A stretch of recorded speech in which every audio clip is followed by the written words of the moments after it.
हाल ही में supreme court ने UGC के जो नए कानून थे उन नए कानूनों पर रोक लगा दी है।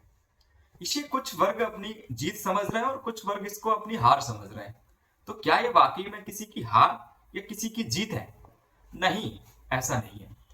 कोई भी एक फैसला ना तो किसी की जीत तय करता है और ना ही किसी की हार तय करता है।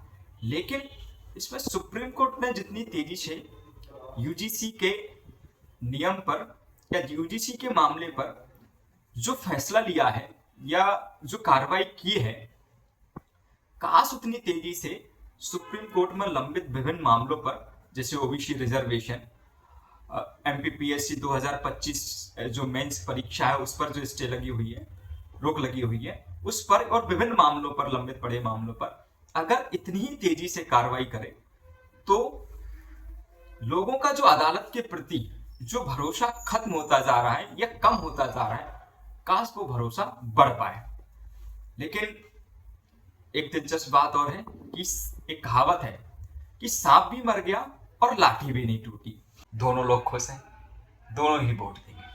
लेकिन जो शोषित है वो ये जान चुका है कि क्या हासिल करना है, और जो शोषक है वो ये जान गया है कि क्या बचाना है। इस राष्ट्र में अंदरूनी तौर पर 85% जो जनसंख्या बल है वो सुलग रहा है। उसको कई स्तर पर उसके हित के लिए बनाए गए जो नियम है, जो कानून है, जब चाहे तब धूर्त चालों का प्रयोग करके मरोड़ दिए जाते हैं। हाई कोर्ट और सुप्रीम कोर्ट के निर्देशों के बाद भी प्रकरण बहुत समय तक लंबित रखे जाते हैं। इसलिए एससी, एसटी, ओबीसी की नाराजगी अब उबल रही है। वो उबाल आग के स्रोत को बंद करने पर ही शांत होगा, तस्तरी करने से नहीं होगा।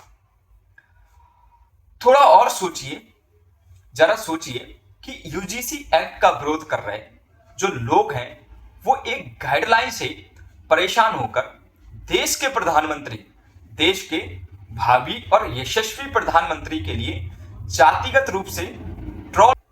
तो सोचिए विश्वविद्यालय में ये लोग कितना जातिगत अपमान अथवा संबोधन कर मानसिक प्रताड़ित करते होंगे, क्योंकि इनको सदियों से अधिकार प्राप्त है। किसका?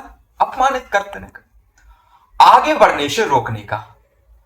और आगे बढ़ने से रोकने के जो अधिकार हैं इनके मन मस्तिष्क में आरक्षित है। हालांकि कुछ बेहतर लोग मेरे जानकारी में है, मैं उनको जानता हूं, लेकिन उनकी संख्या बहुत ही कम है, पर्याप्त नहीं है, बिल्कुल नहीं है। Thank you.